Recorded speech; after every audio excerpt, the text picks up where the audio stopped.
Hey, what is up, you guys? And welcome back to my channel.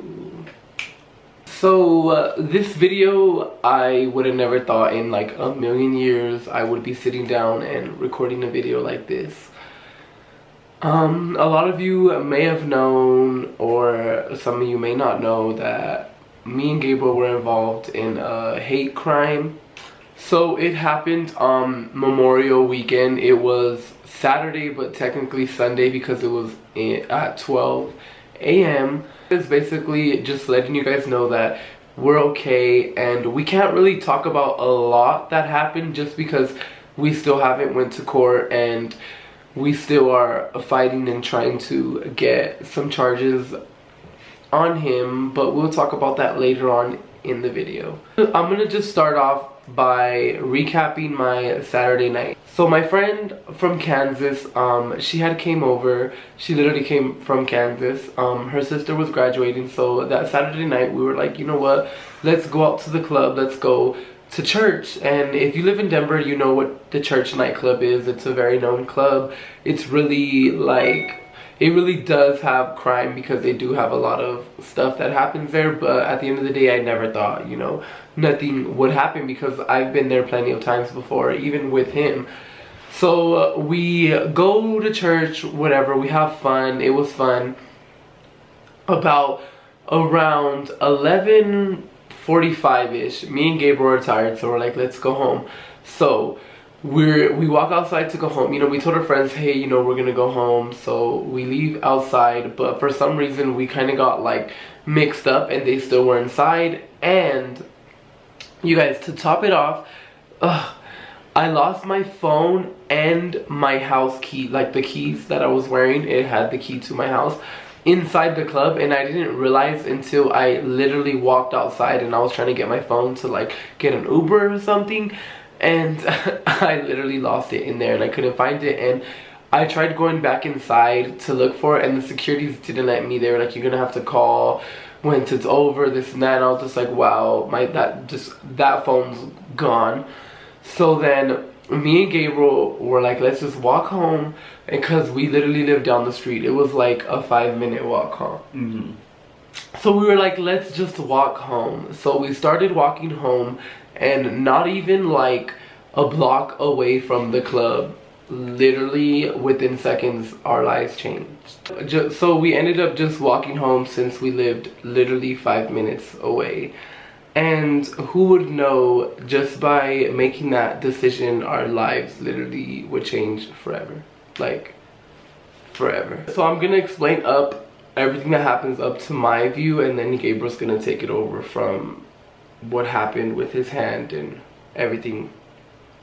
So we were walking and we're just holding hands, minding our business, talking, and I kind of hear like someone yelling stuff, but it was from a really distance, and we were like into our conversation. We weren't really paying attention. We were just minding our business, to be honest. So we weren't really apprehending what was being said until literally like a minute after that. We're walking, and then the voice got really closer. We heard a very homophobic insult, and then after that it was just literally so crazy to even like experience and have gone through what we're about to tell you. And like, no one should have gone through what we had went through, because this is just crazy. And especially since it's 2018, like, I'm literally, I don't even know how to like even explain it or say it. Like, I've literally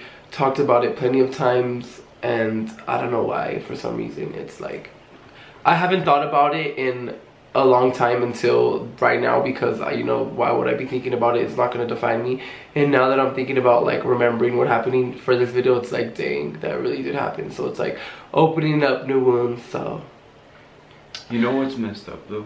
What? The comments that people sometimes leave, that we fake this, or yes, that or we deserve what we got. Like, but I don't know, at the end of the day, we're here for a reason. So sorry about that, let me just get back on track. So we're walking and we hear him say, I'm not gonna say it because, you know, We hear him say a homophobic slur, and then I at first thought I was punched in the neck. But apparently I was stabbed in the neck. So he stabbed me in the neck, and we both turn around. But keep in mind, I thought I just got hit. Like it literally felt like a punch. So this is where Gabriel comes in now. We turn around at that moment and I see him like try to strike him again. That's when I put my hand in front of him, and all of a sudden I'm bleeding out. It's like we're getting stabbed. So we just start running, and I just feel another stab in the back. And from there I was like, you know what, like we just ran and ran and ran and ran. We ran for almost a mile, guys, till we couldn't do it anymore, till we were just like exhausted, drained, no more energy, and we just ended up collapsing. That's when some people came to help us. Ambulance came to pick us up, and we ended up in the hospital.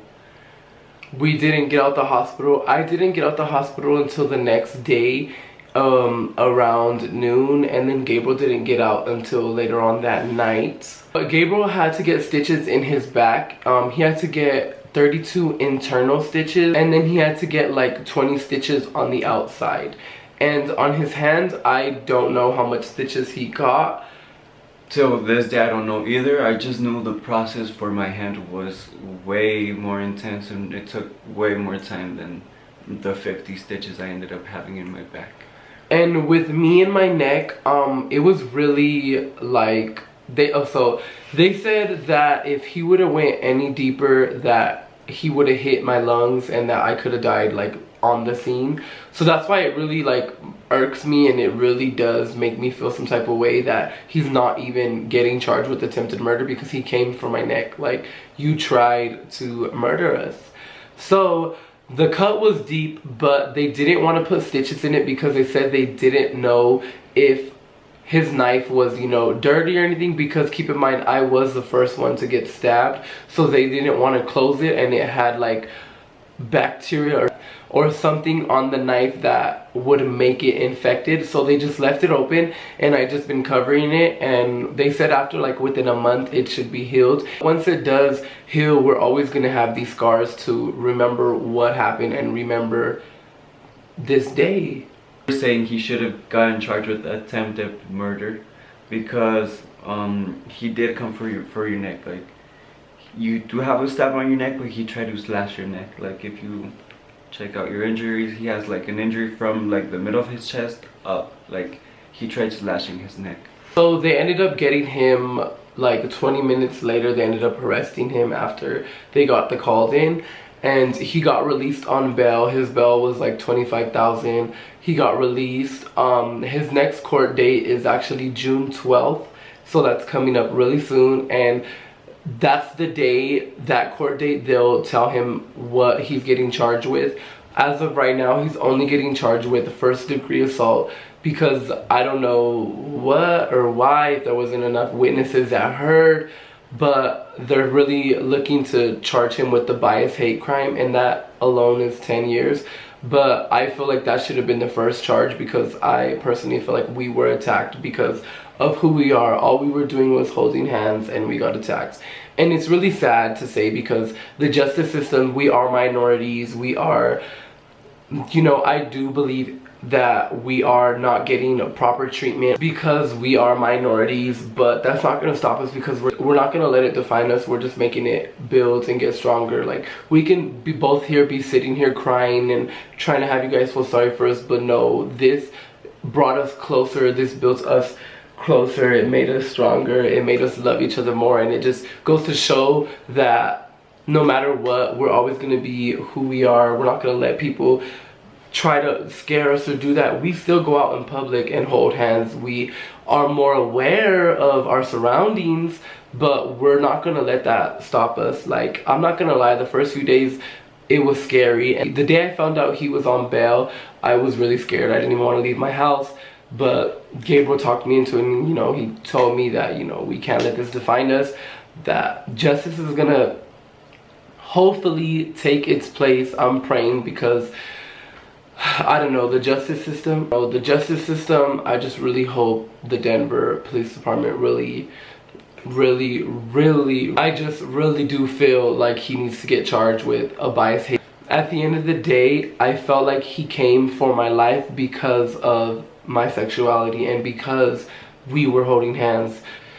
It all just happened so fast, guys, so fast, and that 3-minute period of a time it all happened felt like just so like words can't explain. Words cannot just explain. I'm just really thankful that we're alive and we're still here and we are still queer and we're going nowhere. Because we're not going anywhere. Nobody's gonna stop us from living the life that we want to live. We're not hurting anybody, and people need to understand that. And that's it. And if you're watching this and you're maybe struggling to come out the closet, or you were thinking about coming out the closet and you stumbled across this video or what happened to us, don't be scared. Please don't let this affect you. If we're not letting it affect us, please don't let it affect you, because at the end of the day, karma's gonna make its course and everything happens for a reason. God's only gonna give his toughest battles to his toughest angels, and please don't let this affect you. More positive things to come out of like living your life who you want to be. Okay, yeah, we did get attacked and there is people who don't like us, but it's better to be comfortable with yourself and happy with yourself. So don't let it scare you and just be who you want to be. We are going to conclude this video. Sorry if we really were just serious. This was obviously a serious topic. Usually my videos are really like uplifting and funny and just, you know, don't mind my voice. I know I'm sick. I would get sick too. Like, to top it off, I got freaking sick.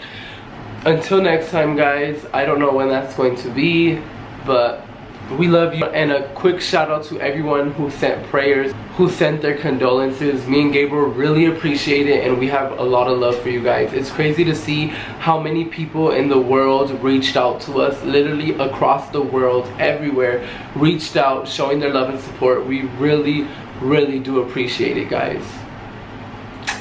Until next time.